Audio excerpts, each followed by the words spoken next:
Welcome to my cesspool of bigotry and hate. The leftist hyenas at Media Matters have made a 7-minute video compilation and 2,500-word article smearing this show and the rest of the Daily Wire gang as a cesspool of bigotry and hate. And do you know why? It's because we suggested that it is wrong to kill babies after they've already been born, and because we suggested that men are not women. That's actually in the video. I think we're going to use it as a best of compilation. We examine the real bigots and haters from Media Matters, those scum-sucking leeches, all the way to Joe Biden, currently leading the pack of 2020 Democratic presidential candidates. Then actress Rosanna Arquette apologizes for being white, and I forgive her. Huffington Post publishes the dumbest article on the internet today. And finally, the mailbag. I'm Michael Knowles, and this is The Michael Knowles Show.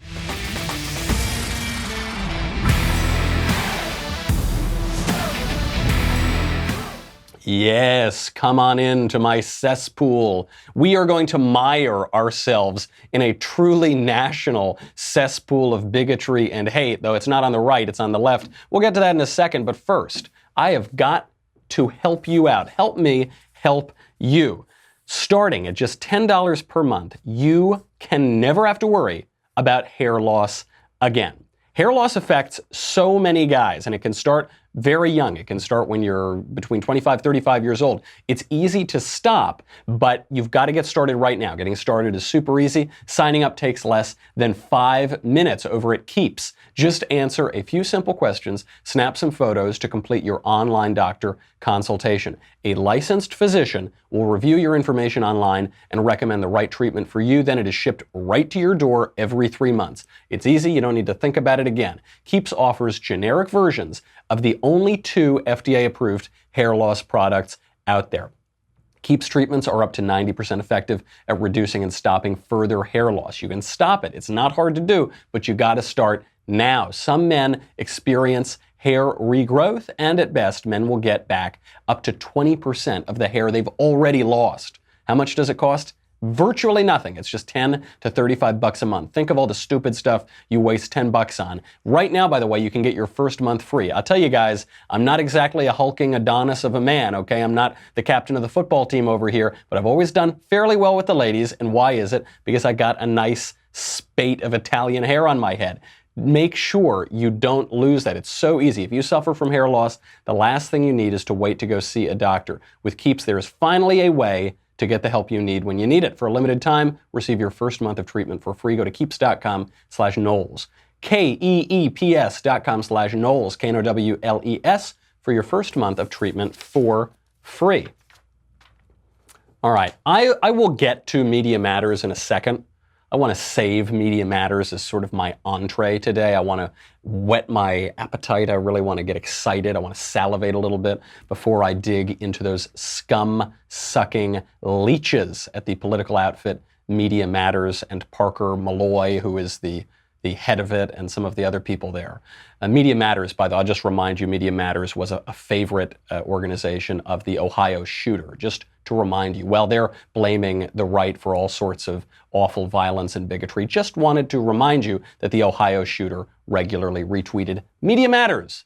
Bunch of scum-sucking leeches. We'll get to them in a second. First, I want to zoom out a little bit, though, and get to the 2020 presidential race, because the left has now turned the racial divisiveness and turned the invective and turned the insults all the way up to 11. Not just the silly, frivolous candidates like Beto O'Rourke, but all the way up to the front runner, Joe Biden, so-called moderate Joe, so everyman Joe. That guy is now referring to President Trump as a white supremacist. Used to be racist.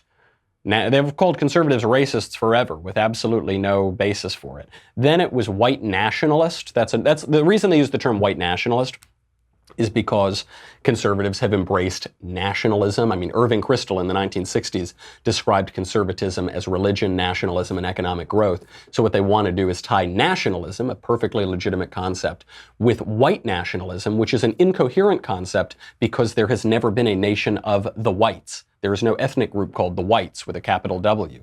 There are ethnic nations like England or Italy or France or Germany, but There's no nation of the whites. So they take this incoherent concept called white nationalism, and they use it to try to convince idiots that conservatives are bigots. Now they've turned this all the way up again. They've called us white supremacists. Here is Joe Biden giving a campaign speech yesterday, comparing Donald Trump to the segregationist candidate George Wallace. Indeed, we have a president with a toxic tongue who has publicly and unapologetically embraced the political strategy of hate, racism, and division. So it's up to us, as it was in the 20s. It's up to us. We're living through a rare moment in this nation's history where our president isn't up to the moment, where our president lacks the moral authority to lead, where our president has more in common with George Wallace than he does with George Washington. Yeah, Trump, he's a white supremacist. You see, he's awful. By the way, don't forget, Joe Biden just got shanked by Kamala Harris at the first Democratic presidential debate because he was extolling the virtues of segregationists not 1 month ago. 1 month ago, this guy who has the audacity to call Donald Trump a white supremacist was extolling the virtues of segregationists. This guy, during the 2008 presidential race, referred to Barack Obama as the first black guy who was clean and articulate. And he said, that's a fairy tale, man. He was so shocked it couldn't possibly be the case that in reality a black man is clean and articulate. Joe Biden was shocked by that. That guy, this guy from the political party of slavery, the Ku Klux Klan, Jim Crow, lynchings, that guy, Joe Biden, has the audacity to call President Trump and conservatives white supremacists. Now, Joe Biden, though, he launches this attack. He obviously can't back it up with facts. So the only way he can back up this narrative that Trump is a white supremacist, I mean, imagine that. Donald Trump, the guy you've known since the 1980s, real estate mogul, casino guy, reality TV star for 15 years, won awards literally next to Rosa Parks, old palling around with Al Sharpton, Jesse Jackson, that guy that we've all known for 50 years. Turns out, secretly, he's a white supremacist. That's the narrative that Joe Biden now needs to sell because the Democratic primary has become so radicalized and so disengaged from reality. So he can't back it up with facts. Therefore, he has to back it up with obvious, demonstrable lies. Here is how he justifies the claim that Trump is a white supremacist. How far apart are those comments? How far is it from white supremacists and neo-Nazis in Charlottesville, Trump's very fine people chanting, "You will replace us," to the shooter at the Tree of Life Synagogue in Pittsburgh?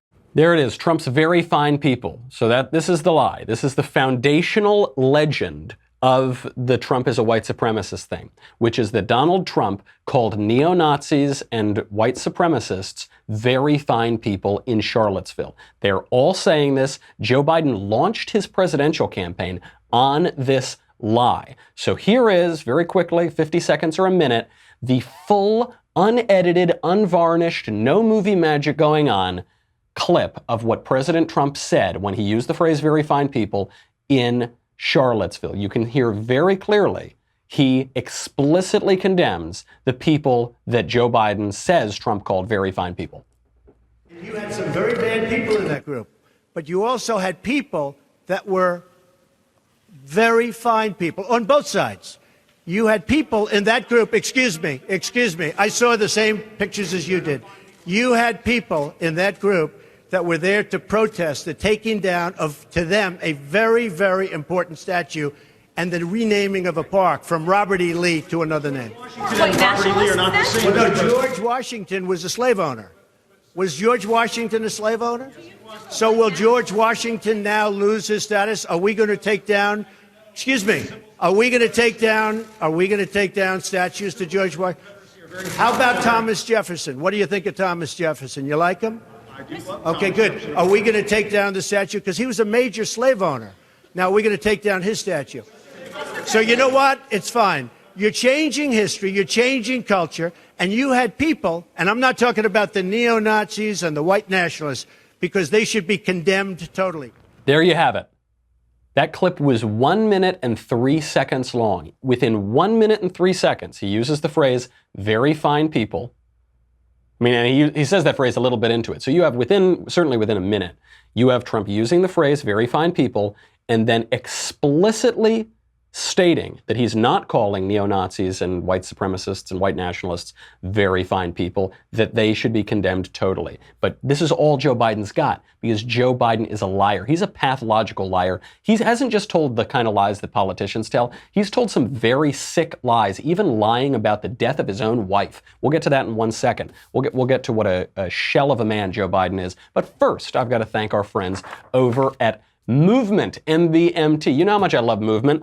I get more compliments on my Movement watch than any watch I've ever owned. This is the Revolver collection from Movement. Super cool, super sleek. Movement also has sunglasses. And the thing I love about sunglasses, I'm a sunglasses aficionado. I think it's because of my Italian heritage. I always want the best sunglasses. I have an extensive collection because I feel like you wear them every day. They're on your face. They affect literally how you see the world. So you don't want to cheap out on that. You want to invest. I've spent hundreds and hundreds of dollars on one pair of sunglasses.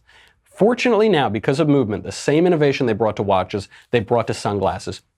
You can get beautiful sunglasses, some of the coolest styles, really great quality stuff for a fraction of the price that you would pay in a department store. You can do that. They pass this savings along to you, especially because they were first an online company.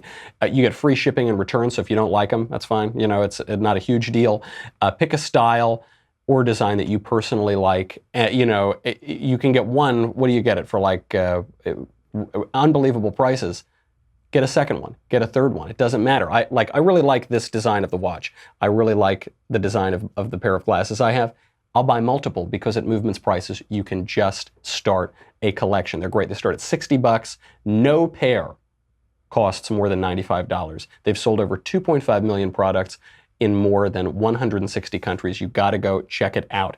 15% off today with free shipping and free returns. Go to mvmt.com/Knowles, Knowles. See why Movement keeps growing. Check out the expanding collection. mvmt.com/Knowles, Knowles. Join the movement. Joe Biden is lying. There is a foundational lie to his presidential campaign, which is that Donald Trump called neo-Nazis very fine people in Charlottesville. This is now the foundational lie in the stupid speech he gave yesterday. This is no surprise that Biden is lying. He had to leave the 1988 presidential campaign because he lied about his law school records. That's why he had to get out of that race. He lied about his law school records, then he plagiarized a speech from an Irish politician, and then he lied about that too. But it's not just those kind of lies that Joe Biden tells. Because look, politicians exaggerate, they bend the truth. Sometimes they tell untruths without even meaning to. The thing about Joe Biden is that he's a pathological liar, and he tells really vile lies. For instance, Joe Biden will often talk about how his wife died right at the beginning of his political career, and it's this awful tragedy that he had to live through, and his daughter died. I mean, it was just really awful. But Joe Biden doesn't just keep it to that story. He repeatedly lies about the circumstances of it to impugn the other driver who was involved in that car accident, to impugn his motives and his character, and to malign him, and to make himself appear more of a victim. Don't just take my word for it. Don't just take the word of the right wing for it. The Atlantic, a left-wing magazine, called Joe Biden out for this in 2010. They wrote, quote, "For many years, Biden described the driver of the truck that struck and killed his first wife and their daughter in December 1972 as a drunk, which he apparently was not. The tale could hardly be more tragic. Why add in a baseless charge? The family of the truck driver has labored to correct the record, but Biden made the reference to drunkenness as recently as 2007, needlessly resurrecting a false and painful allegation."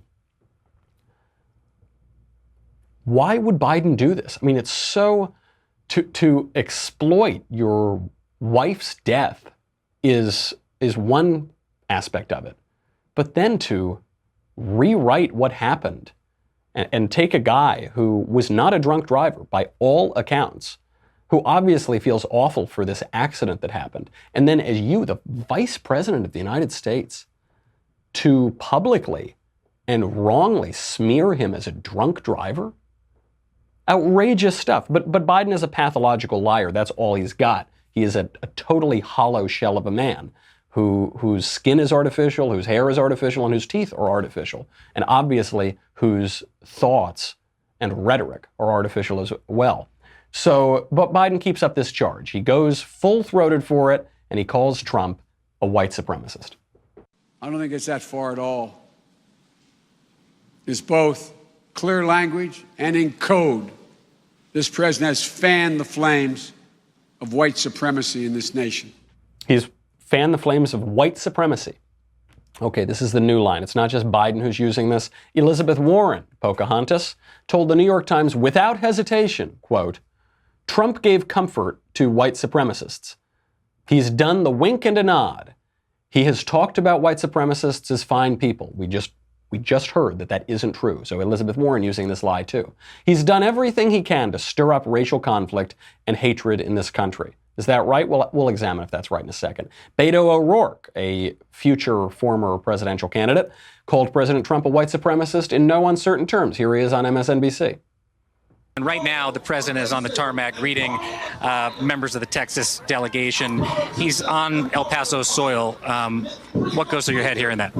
Well, I think this is the answer to that. You have all these beautiful people from El Paso, but also from Ciudad Juarez, Chihuahua, Mexico, our sister city, who are coming together in the wake of this horrific loss of life, this terrorism that was in part inspired by President Trump and his warnings of invasions and infestations, his demonization of this community, immigrants as rapists and criminals. There's a very real consequence to that. It doesn't just offend us, it hurts us and it kills us. Hold on, we've got to stop it there before he gets to calling Trump a white supremacist, because look at the two things he's just said. He said the shooter was inspired by Trump. We know this isn't true. The shooter himself wrote in the manifesto, I was not inspired by Trump. I had these views much earlier.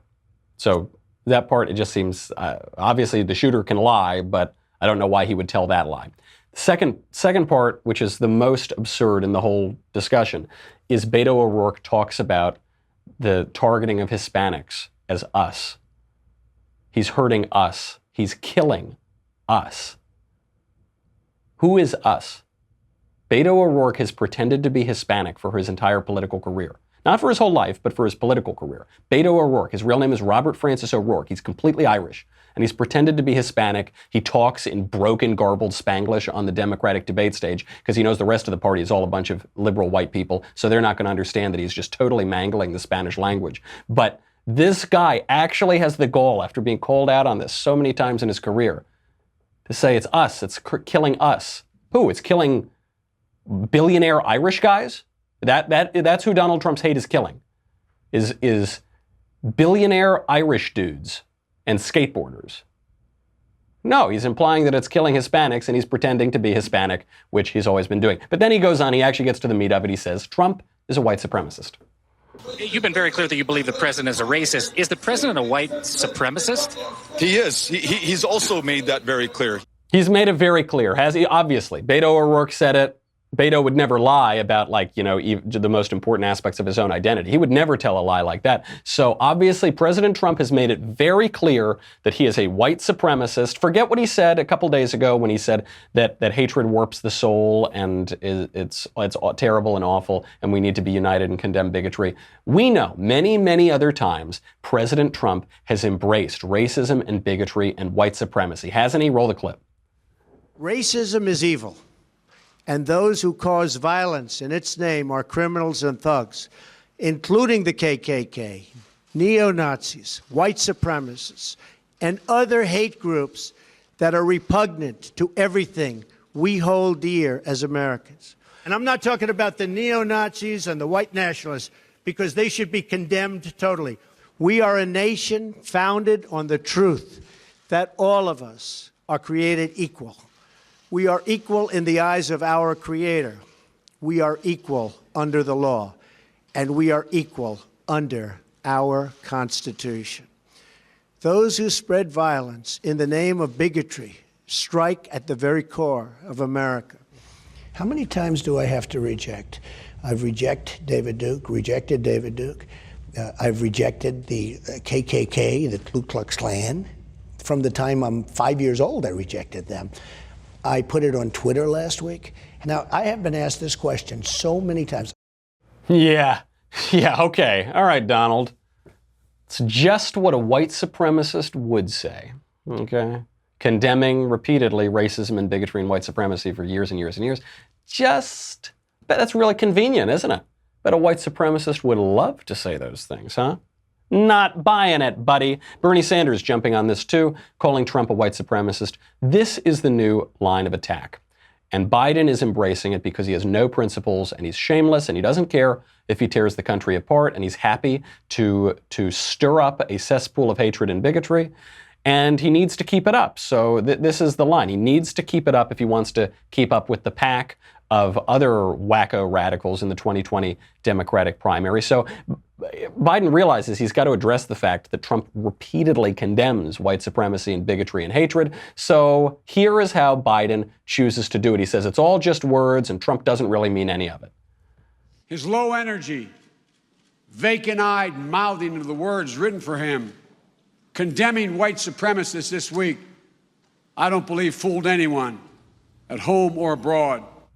Oh man, this is a poor. I know that some intern or whoever wrote this speech really thought, yeah, I'll call Trump low energy because he calls us low energy and Jeb low energy. So we'll call him low energy. We'll say that he doesn't really believe it. We'll say that he's just vacantly mouthing words that were written for him. The trouble with that is that it isn't true. The reason that Trump's attacks work is because they're true. Jeb Bush really does have low energy. Joe Biden really does look sleepy. You don't have to look any further than the last presidential debate when Joe Biden stood vacant-eyed, bungling the words and mouthing the words that someone else had written for him. Let's listen to this clip, 303333030. If you agree with me, go to Joe 30330 and help me in this fight. Thank you very much. So obviously he's projecting. The left always projects. We'll explain how they're doing that on a hate-filled bigotry cesspool in a second. But Joe Biden, at least because he's a practiced politician, has to try to tie this argument together. So he has to try to make an argument for how all of this fits in. The shootings and the hatred and the bigotry and the guns and the Donald Trump. And he tries to wrap it up here at the end of the speech. This is really saying something, the least coherent argument I've ever heard from Joe Biden. He's trying to tie these things together. Hatred, mental health, and guns, all with relation to President Trump. See if you can make any sense of how he tries to do it. He says guns are not the problem in mass shootings. The issue is mental health. It's a dodge. Hatred isn't a mental health issue. Okay, let's just try to examine that for a second. That last line, hatred is not a mental health issue. So what Joe Biden is saying is this is a dodge. When Trump wants to talk about mental health instead of guns with regard to these shootings, it's a dodge because hatred is not a mental health issue. First of all, yes, it is.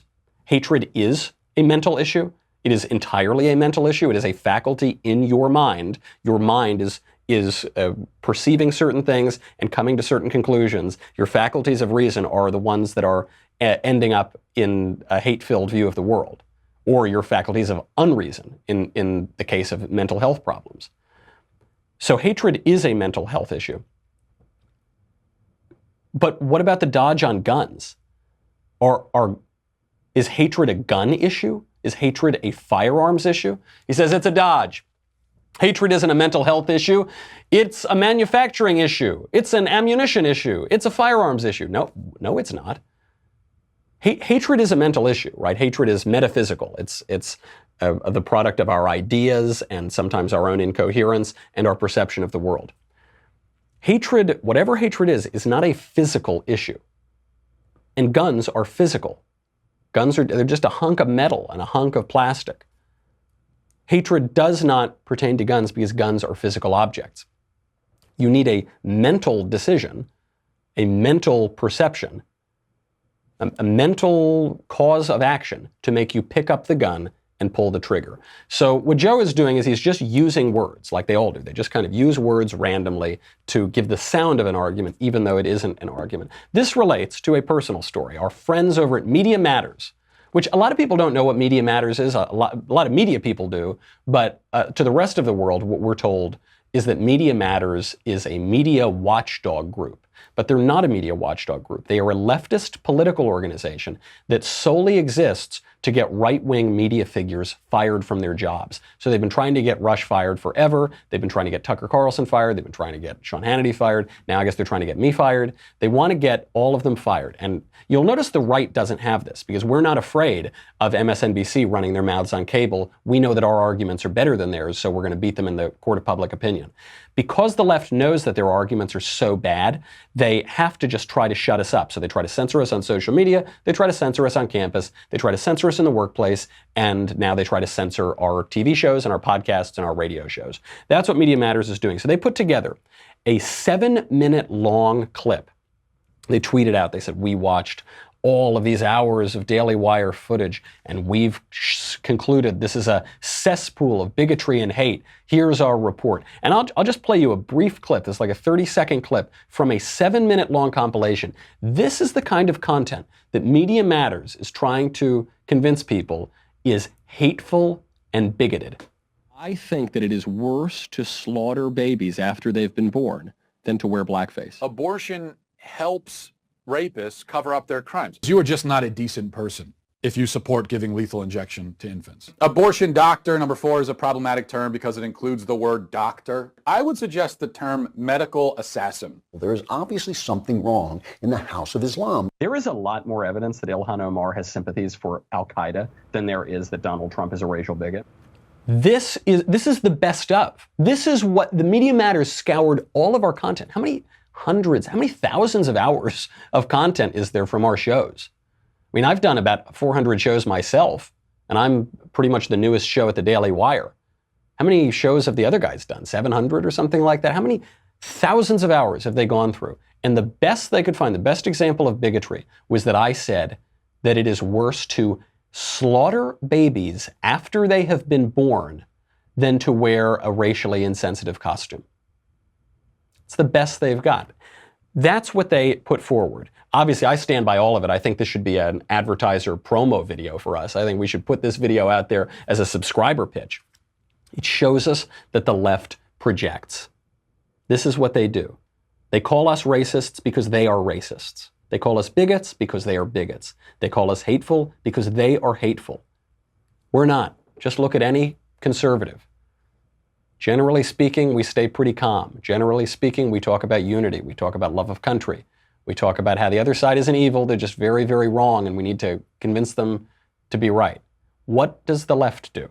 I mean, just look at these terror attacks over the weekend, these shootings. The one guy in Texas was an eco-fascist. He had aspects of his ideology that I guess you would call right-wing and aspects that you would call far left-wing. The shooter in Ohio was an avowed leftist, a socialist, an endorser of Elizabeth Warren, and yes, a fan of Media Matters, this cesspool of hatred that published the hit piece on us. The Ohio shooter literally reposted Media Matters content to his social media pages, and they blame us because they project. Anything that is true of them, they try to accuse us of. They are the haters, they are the bigots. They lie about what we say. They dox us or nearly dox us the way that Joaquin Castro did just a couple days ago. They commit terror attacks like occurred at the ICE facility. We don't know the motive of the Ohio shooter, but we do know he was an avowed leftist. They gaslight us. They try to strip us of our rights. They are a cesspool. And the reason I bring this up now is it's only August of 2019. We went from racist to white nationalist to white supremacist in the eyes of the left. More than a year out from the 2020 election. How much hotter is this going to get? What are they going to be calling us next November? They'll call us baby killers. I mean, I guess that's the worst thing I can imagine is being a baby killer. And I guess they'll probably call us that because they always project what they do, and they literally kill babies. And they say that killing babies is a human right and it's wonderful and it should be celebrated and shouted from the rooftops. I do think this is going to backfire. This is the deplorables thing all over again. This is Hillary calling half the country deplorable. Turns out that doesn't help you win presidential elections, doesn't help you bring people over to your cause. They talk about Trump's base. What is Trump's base? Let's call Trump's base, 60 million people voted for him. You figure, say, 10 or 20 million of that is independent or more moderate. So 40 million Americans are white supremacists, neo-Nazis. That's what they're saying? Okay, keep it up, guys. Keep it up. Yep, call them deplorable and irredeemable and Nazis. That's great. Can't wait to see how that serves you in the 2020 election. The madness of all of it. Rosanna Arquette from the Arquette acting family tweeted out yesterday, quote, "I'm sorry I was born white and privileged. It disgusts me. I feel so much shame." That's the madness in their heads. Rosanna, I forgive you. You are absolved. I forgive you. It's okay. I think a lot of this is because the left doesn't have religion. They don't have true religion. And so because everybody's got to serve somebody, because you will guide your human nature toward some religious idea, politics becomes their religion, but there's no absolution. We have a broken human nature, and because there is no redemption in the politics of leftism, there is just shame and guilt and bile and vitriol and bigotry and a cesspool of hatred. And you see this, we don't have time to go through the article, but this is the dumbest article on the internet today. It's from the Huffington Post. "It might be time to cut my right-wing Trump-loving in-laws out of my kids' lives." And they go on to describe these just like grandparents, these just regular grandparents who they oppose illegal immigration, they are Catholic, they adhere to a traditional sexual morality, they don't think that men are women, they don't buy the kind of fashions of the sexual revolution. And this woman says, because my in-laws are conservative, because they hold a political view that half of the country holds, because they go to church on Sundays, because they're Catholic, I cannot allow my children to see them. She writes, she says, I always yell at them on Facebook and I always text them these long creeds about how awful they are and how they need to change their minds. And then she complained, she said, at one point the mother-in-law writes back and says, thank you for your note. So she says, okay, thank you, I've heard your point of view. But she says, because they won't change, because they won't become liberals and they won't become atheists, the kids, they can't see their grandchildren. That is the definition of hatred. That is the definition of bigotry. That is a cesspool.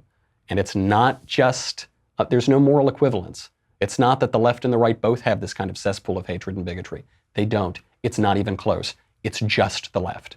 It is 99.9% the left. And it's not just some random guy on Twitter. It's Media Matters, those scum-sucking hyenas. It's all the way up to Joe Biden. Obviously, it's Beto, it's Elizabeth Warren, but it's all the way up to even Joe Biden, leader of the pack, so-called moderate, willing to malign half of his countrymen, whom he hates, whose guts he hates, willing to malign them as white supremacists, bigots, Nazis, supporters of white supremacists. When they say this to us, you know what I say to them? Okay, so what? Keep it up. Keep it up, guys. See how many elections you win, see how many minds you change. Hatred warps people's own minds. It makes people's own lives much worse. Doesn't make my life worse. The fact that Media Matters went through and did a best of compilation of my show, thanks. Thanks, guys. You saved me hours of work. Now I can tweet that out there. Doesn't hurt me. Hatred doesn't degrade me.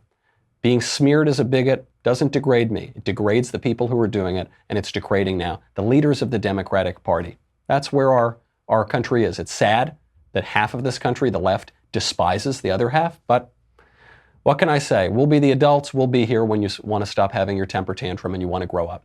We've got to get to the mailbag, so we will do that now. Go to dailywire.com. You know what you get. You get everything. My show, The Andrew Klavan Show, The Ben Shapiro Show, The Matt Walsh Show. You get to ask questions in the mailbag coming up. You get to ask questions of backstage. You get Another Kingdom. You get everything. You get the Leftist Tears Tumblr. Guys, it's August 2019. Imagine how much you will be drowning by November 2020 if you don't get the Tumblr. Head on over. We'll be right back.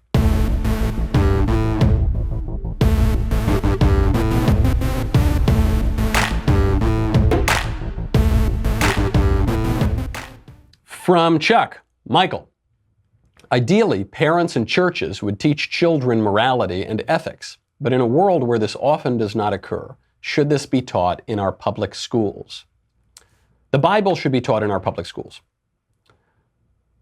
Certainly. I mean, the Bible is the textual foundation of our civilization. It is the most important book, or many books, that have ever been written, both because of their objective truth, what they tell us about the human condition, about who we are, about our relationship to our Creator, but also for people who are atheistic or agnostic or who don't want to grant that premise. It has led to every work of art and literature in Western civilization. If you don't know the Bible, you can't know anything else about Western civilization. And so just from a very practical, pedagogical level, you need to teach the Bible in schools. I think we should do that. Should we teach ethics? Well, ethics you would teach in a context of either religion, religious education, or philosophy.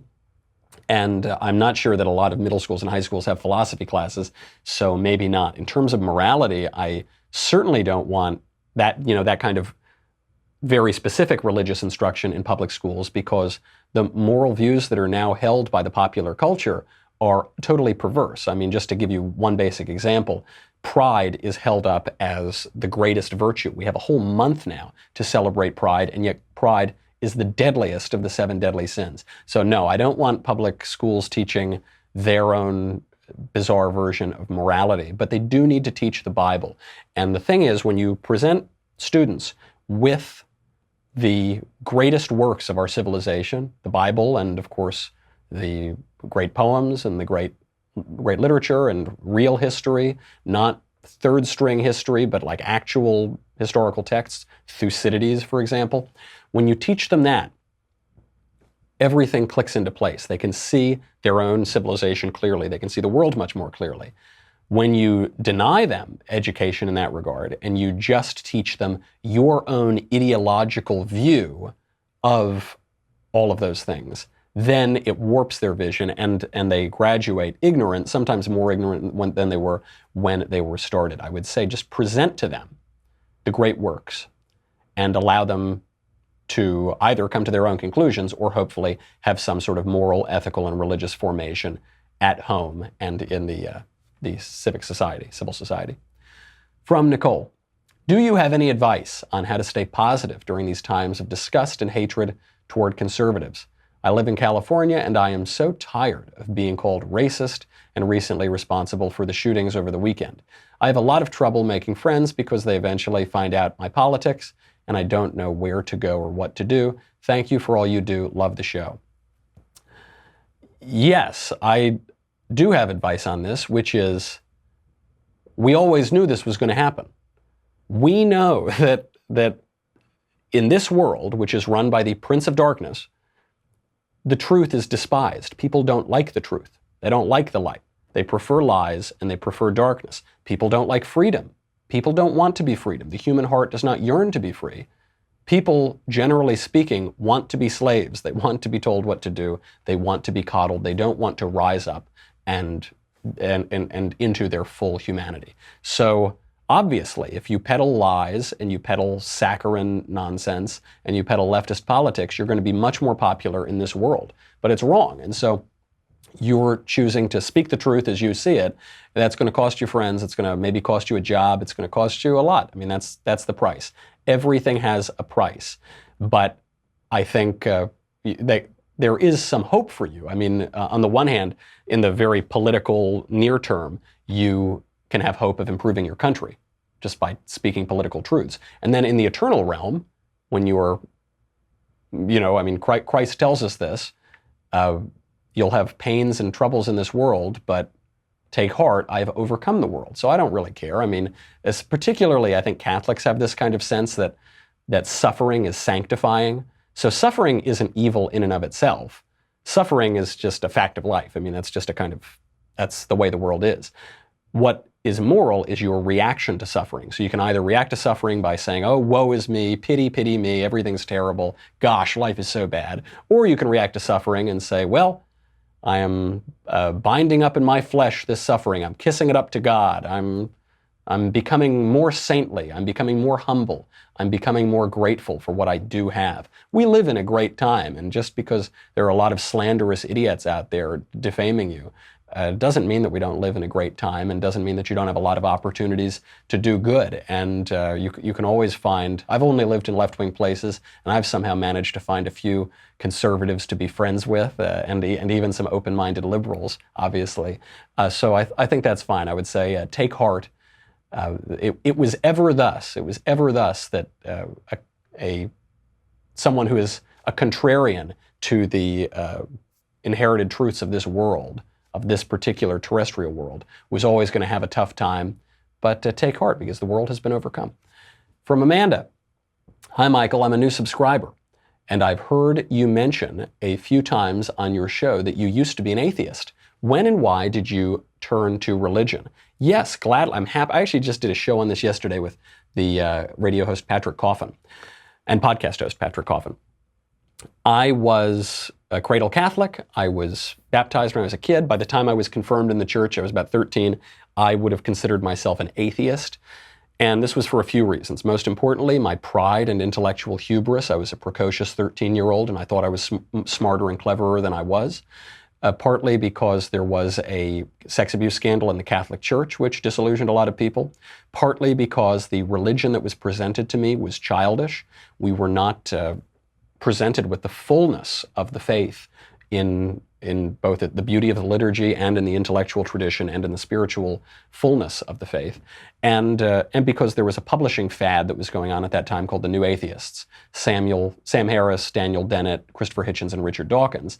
And as a 13-year-old who was arrogant, I found these arguments really compelling. And they're really compelling for 13-year-old boys. And that's about it. Once you become an adult, you realize that they don't make good arguments. They don't really make much of an argument at all. There are probably a dozen good arguments for the existence of God. The evidence of God is everywhere, but there are 13 good arguments if you prefer to go in that way. That's what happened to me. I found the ontological argument very compelling when I was 18, got to college, everyone was an atheist, and they were all pretty smart, but the smartest people were Christians, and particularly Catholic Eastern Orthodox on their way to more deeper liturgical traditions with greater history behind them. And so I thought, that's a little strange. I wonder why that is. And it's no coincidence, I think, that the smartest people in the history of the world have all believed in an extraordinarily similar conception of religion, and there are very few smart atheists that you find over time.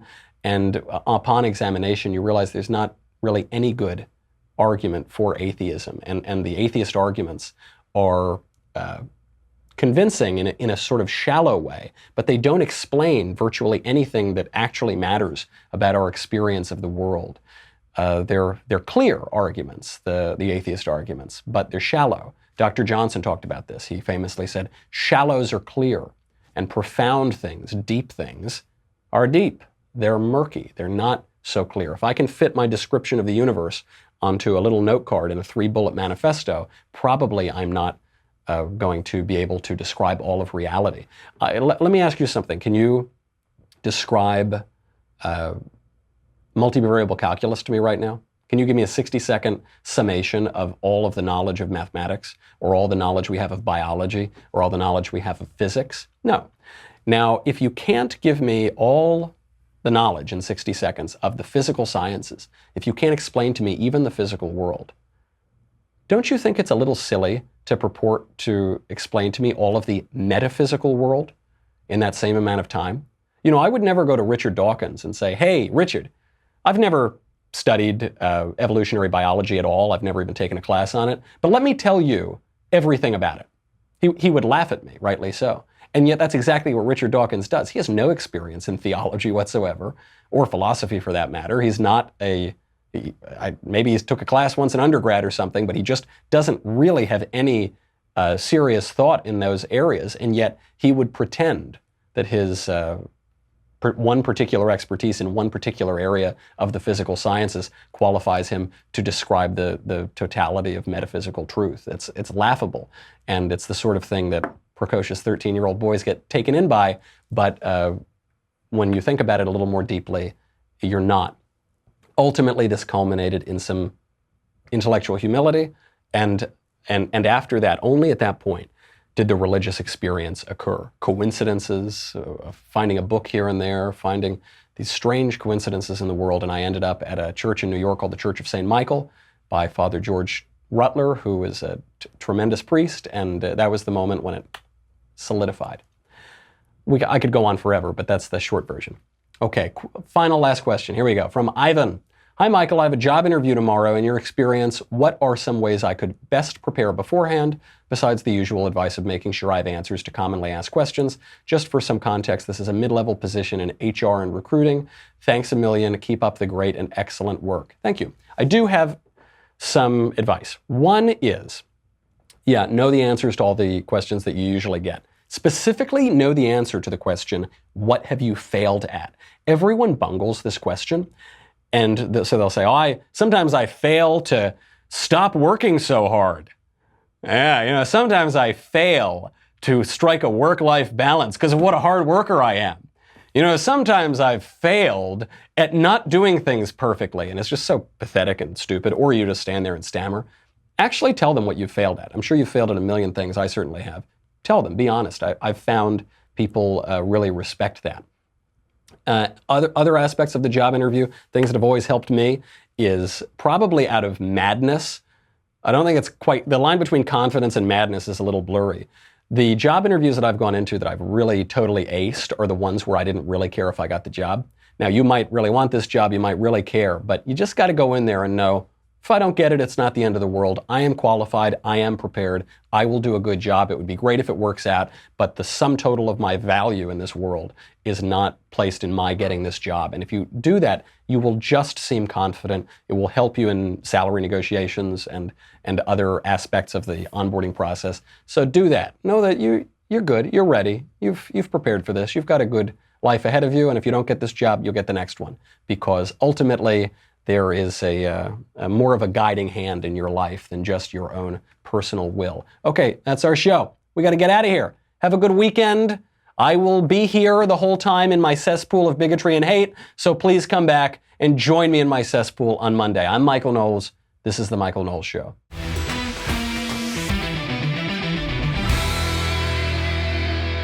The Michael Knowles Show is produced by Rebecca Dobkowitz, director Mike Joyner, executive producer Jeremy Boring.